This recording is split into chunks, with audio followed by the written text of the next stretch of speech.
Hello dear students, welcome to my YouTube channel Adarsh institute of English. आज की video UP board class 12 के जो student हैं उनके लिए है। इंग्लिश पोइट्री की जो पोएम है ऑन ब्लाइंडनेस, जिसका हिंदी मीनिंग है उसका अंधापन, जिसे लिखा था जॉन मिल्टन ने। जॉन मिल्टन ने इस पोएम को लिखा था। ये पोएम पढ़ा भी दी है। आज इसका रेफरेंस, कॉन्टेक्स्ट, एक्सप्लेनेशन इसको डिस्क्राइब करेंगे। तो टाइम ना वेस्ट करते हुए बढ़ते हैं आगे। देखते हैं सबसे पहले पहली स्टेंजा। अब ये है इसकी पहली स्टेंजा, ये पढ़ा भी दी है, तब भी इसे जल्दी जल्दी और पढ़ा देते हैं। लिखा है व्हेन आई कंसीडर, जब मैं विचार करता हूँ, how my light is spent, किस तरह से मैं अंधा हो गया, एरे हाफ माई डेज, इससे पहले मेरे आधे जीवन में ही मैं अंधा हो गया, in this dark world and wide, ये संसार मेरे लिए अंधा हो गया, ये अंधकार हो गया और बहुत बड़ा हो गया। जैसे कि वह अंधा हो गया था तो उसके लिए संसार बहुत बड़ा लग रहा था। और एंड दैट वन टैलेंट, और वह एक जो मेरे अंदर टैलेंट है, which is death to hide, जिसे छिपाने का मतलब है मृत्यु होना, लॉस्ट विद मी यूजलेस, मेरे साथ ही बेकारी में पड़ा रहेगा, दो माई सॉल मोर बेंड, यद्यपि मेरी आत्मा अब भी झुके हुए है, to serve therewith my maker, maker means बनाने वाले, यानी बनाने वाले कौन, गॉड, यानी गॉड, ईश्वर की सेवा करने के प्रति मेरी आत्मा अब भी उधर झुकी हुई है, या अब भी मैं पूरे दिल से ईश्वर की सेवा करना चाहता हूँ। एंड प्रेजेंट, और पेश करना चाहता हूँ, माई ट्रू अकाउंट, मेरा सच्चा लेखा जोखा, और मैं अपना सच्चा लेखा जोखा पेश करना चाहता हूँ। लेस्ट, लेस्ट मीन्स होता है कहीं ऐसा ना हो, ही रिटर्निंग चाइल्ड, चाइल्ड मीन्स फटकारना, कहीं ऐसा ना हो जो मरने के बाद हम ईश्वर के पास जाएँ तो ईश्वर हमें फटकारें। यह है। अब आगे है इसका रेफरेंस, कॉन्टेक्स्ट, एक्सप्लेनेशन। सबसे पहले रेफरेंस। तो रेफरेंस क्या है, दिस स्टेंजा, ये स्टेंजा हैज़ बीन टेकन, ली गई है, फ्रॉम द पोएम, पोएम का नाम है on blindness, composed bye John Milton. ये स्टेंजा जॉन मिल्टन की पोएम ऑन ब्लाइंडनेस से ली गई है। रेफरेंस तो सबके सेम होते हैं, केवल चेंजिंग कहाँ होती है, पोएम का नाम और पोएट का नाम, केवल यहाँ ये चेंजिंग होती है बस। आगे इसका कॉन्टेक्स्ट है, इन दिस स्टेंजा, इस स्टेंजा में, द पोइट सेज दैट, कवि कहता है कि ही इज वेरी सैड, वह बहुत दुखी है, बिकॉज, क्योंकि, ही हैज़ बिकम ब्लाइंड, वह अंधा हो चुका है, एट द एज ऑफ 44 वर्ष की आयु में पोइट अंधा हो गया है, so he cannot serve God, इसलिए वह ईश्वर की सेवा नहीं कर सकता, बाय राइटिंग पोएम्स, कविताएं लिखकर, इन हिज प्रेजिंग, उसकी प्रशंसा में, इसलिए पोइट ईश्वर की प्रशंसा में कविताएं लिखकर उसकी सेवा नहीं कर सकता। The world has become dark for him, अब ये संसार जो है उस पोइट के लिए अंधा हो गया है। ये था कॉन्टेक्स्ट। आगे है इसकी एक्सप्लेनेशन। एक्सप्लेनेशन ये हो जाएगी,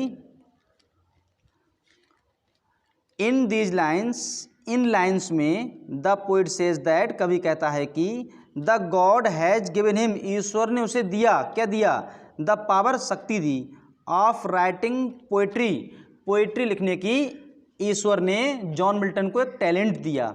ही वांटेड, और वह चाहता था, टू सर्व, सेवा करना, विद दिस पावर, यानी गॉड, ईश्वर की, विद दिस पावर, शक्ति से। क्या मतलब, ईश्वर ने पोइट के लिए कविताएं लिखने की एक, यानी राइटिंग पोइट्री की एक पावर दी, और वह इस पावर का प्रयोग करना चाहता था ईश्वर की सेवा करने में। ही होप, उसे आशा थी, that when he bent for, bent before means God, मतलब बिफोर मीन्स सामने, गॉड ईश्वर, ही वुड, शुभ दिखाएगा, हिम उसे, व्हाट ही हैड डन, उसने क्या किया, जब भी गलत लग गई ये वाली, विद द टैलेंट, उस टैलेंट का, that God had given him, जो इसे ईश्वर ने दिया। मतलब उसे ये आशा थी कि जब वह मरने के बाद ईश्वर के पास जाएगा तो वह ईश्वर को दिखाएगा उस टैलेंट का प्रयोग जो उसने किया, वह टैलेंट जो ईश्वर ने उसे दिया था। ही वाज अफ्राइड, उसे डर था, दैट इफ, कि यदि, ही डिड नथिंग, कि वह कुछ नहीं करेगा, उसे डर था कि यदि वह कुछ नहीं करेगा, गॉड वुड रिवक, रिवक मीन्स फटकारना, हिम उसे, तो गॉड उसे फटकारेंगे, फॉर हिज केयरलेसनेस, उसकी लापरवाही के लिए, उसकी लापरवाही के लिए ईश्वर उसके फटकारेंगे। बट लेकिन, ही बिकेम ब्लाइंड, वह अंधा हो गया, लेकिन वह अंधा हो गया, before he had passed half his life, इससे पहले वह अपना आधा जीवन ही जी पाता, वह अंधा हो गया। The world Beckham very large, और ये संसार उसके लिए बहुत बड़ा हो गया, एंड डार्क अंधकार वाला है उसके लिए फॉरेन, और उसके लिए ये संसार बहुत बड़ा और डार्क हो गया। दिस टैलेंट, ये टैलेंट रिमेनेड रहा अनयूज्ड विद हिम, उसके साथ ये टैलेंट अनयूज्ड रहा, बेकार रहा। It would be lost, it would be lost, ये समाप्त हो गया। व्हेन ही डाइड, जब वह मृत्यु हो जाएगी, ये व्हेन हो जाएगा, जब उसकी मृत्यु होगी तो ये समाप्त हो जाएगा। और ये जो लिखा है ये हो जाएगा AINED, तभी तो होगा ये रिमेनेड, AINED, ये हो जाएगा। ये था इसका एक्सप्लेनेशन। आगे है अगली पैसेज, स्टेंजा। अगली स्टेंजा ये वाली है, जिसका अर्थ क्या हो जाएगा इसे देख लेते हैं जल्दी जल्दी। गॉड डज नॉट, या doth God exact deliver, light denied, I fondly ask.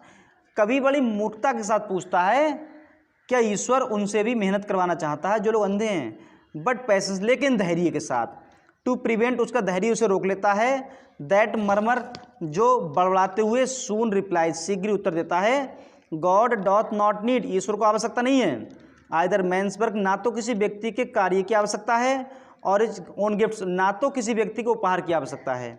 Who best, जो सबसे अच्छे होते हैं। बियर, धारण करते हैं। हिज मिल्ड्योक, उसके लिए मेहनत करते हैं। दे सर्व हिम बेस्ट, वे उसकी सबसे अच्छी सेवा करते हैं। तो क्या मतलब हुआ इसका कि कभी बड़ी मूर्खता बड़े प्यार से पूछता है कि क्या ईश्वर भी उन लोगों से काम कराना चाहते हैं जो अंधे हैं, लेकिन उसका धैर्य उसे रोक लेता है, और उसका धैर्य बड़बड़ाते हुए उससे उत्तर देता है कि ईश्वर को किसी व्यक्ति के कार्य की आवश्यकता नहीं है, और ना ही किसी व्यक्ति को उपहार की आवश्यकता है। जो उसके सबसे अच्छे नौकर या सेवक होते हैं वे उसके लिए मेहनत करते हैं, और वे उसके सबसे अच्छे सेवक होते हैं। तो इसका रेफरेंस, कॉन्टेक्स्ट, एक्सप्लेनेशन हो जाएगा। रेफरेंस तो एज एबव हो जाएगा पहले जैसा। कॉन्टेक्स्ट देखते हैं। द पोइट, कवि, इज अनेबल, असमर्थ है, टू सर्व गॉड, ईश्वर की सेवा करने में, बाई राइटिंग पोएम्स, कविताएं लिखकर, इन इज प्रेजिंग, उसकी प्रशंसा में। कवि ईश्वर की प्रशंसा में कविताएं लिखकर उसकी सेवा करने में असमर्थ है, बिकॉज, क्योंकि, ऑफ हिज ब्लाइंडनेस, अपने अंधेपन के कारण कवि ईश्वर की सेवा करने में, यानी कविताएं लिखकर ईश्वर की सेवा करने में असमर्थ है। लेटर, बाद में, ही सोच वह दिखाता है। दैट बिलिंगनेस, मतलब इच्छा, एंड डिजायर, युता इच्छा, ये बिलिंगनेस हो जाएगा इरादा। टू सर्व गॉड, ईश्वर की सेवा करने का, इज एज गुड, इतना अच्छा है, एज रियल सर्विस, जैसी वास्तविक सेवा।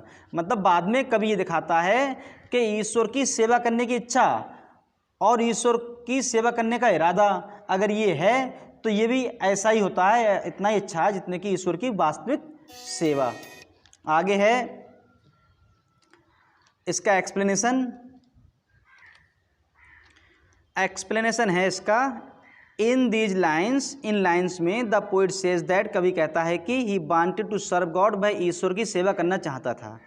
इन लाइन्स में पोइट ये कहता है कि वह ईश्वर की सेवा करना चाहता था, बट लेकिन ही बिकेम ब्लाइंड, वह अंधा हो गया।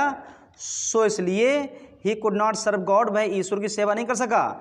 ही सेड टू हिमसेल्फ, उसने अपने आप से कहा, विल गॉड एक्सपेक्ट मी, क्या ईश्वर मुझसे आशा करेंगे, टू वर्क, काम करने की, which can be done in delight, जो कि आंखों की रोशनी के होते हुए किया जा सकता है। क्या ईश्वर मुझसे काम कराना चाहेंगे जो कार्य आंखों वाले कर सकते हैं। When he has taken away my eyesight, जबकि उसने खुद मेरी आंखों की रोशनी छीन ली। आगे है, ही फील्स दैट, वह फील करता है, द क्वेश्चन इज फूलिश, वह इस क्वेश्चन को मानता है फूलिश, मूर्खतापूर्ण। But is patience consoles him, लेकिन उसका जो धैर्य है उसे कंसोल करता है, उसे सांत्वना देता है, तसल्ली देता है। That God does not need, कि ईश्वर को आवश्यकता नहीं है, द वर्क ऑफ मैन, आदमी के कार्य की, कि ईश्वर को आदमी के कार्य की आवश्यकता नहीं है। ही डज नॉट विश, वह इच्छा नहीं करता है, that man should repay him, कि व्यक्ति उसे चुकाए, फॉर द टैलेंट, उस टैलेंट के लिए, ही गेव टू मैन, जो उसने उस आदमी को दिया। मतलब वह ईश्वर इच्छा नहीं करता है कि ईश्वर ने आदमी के लिए जो टैलेंट दिया है उसके बदले में व्यक्ति उसे कुछ चुकाए। The punishment given to man by God, ईश्वर के द्वारा व्यक्ति को दिया गया पनिशमेंट इज नॉट हार्ड, कोई कठिन नहीं होता है।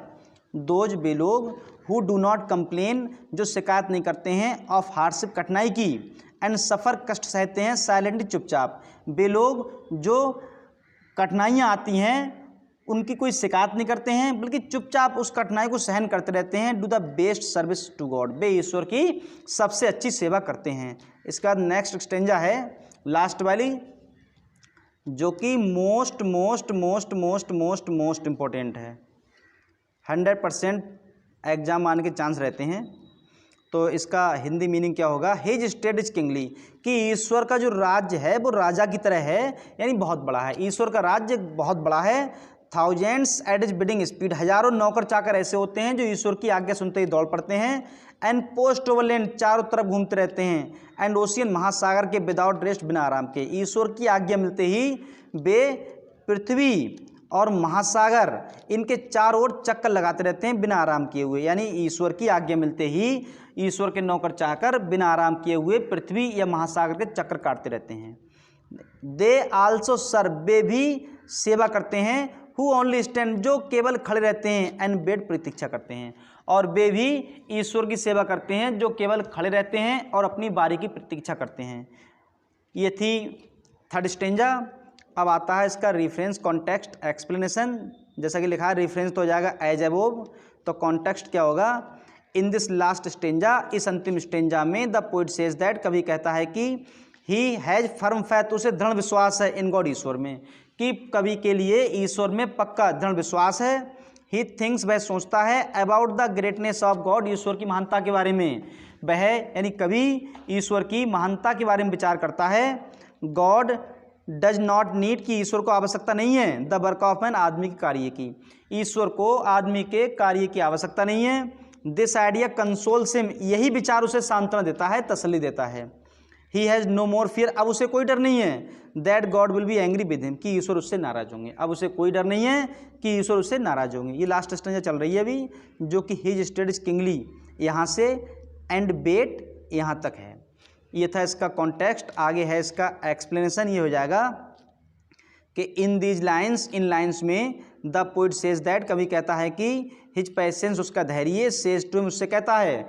इन लास्ट की पंक्तियों में पोइट कहता है कि पोइट का धैर्य, यानी उसका जो धैर्य है वो कहता है कि गॉड डज नॉट नीड, कि ईश्वर को आवश्यकता नहीं है, वर्क, कार्य की, डन बाई एनीबडी, किसी व्यक्ति द्वारा किया हुआ, कि ईश्वर को किसी व्यक्ति द्वारा किए गए कार्य की आवश्यकता नहीं है। मैन शुड नॉट कंप्लेन, ईश्वर व्यक्ति को शिकायत नहीं करनी चाहिए।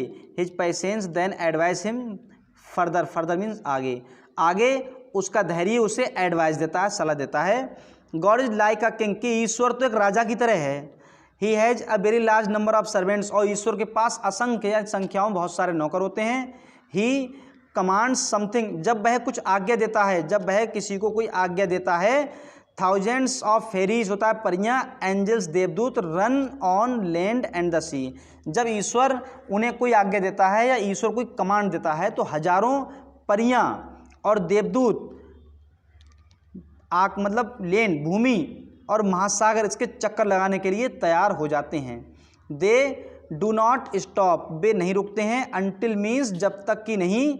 दे फुलफिल हिज कमांड, जब तक कि वे ईश्वर द्वारा दी गई आज्ञा या कमांड को पूरा नहीं कर देते हैं तब तक नहीं रुकते हैं। दे, वे हु आर रेडी, जो तैयार हैं, बट गेट नो चांस, लेकिन उन्हें कोई अवसर नहीं मिलता, यानी वे लोग जो सेवा करने के लिए तो तैयार हैं लेकिन उन्हें सेवा करने का कोई चांस नहीं मिलता।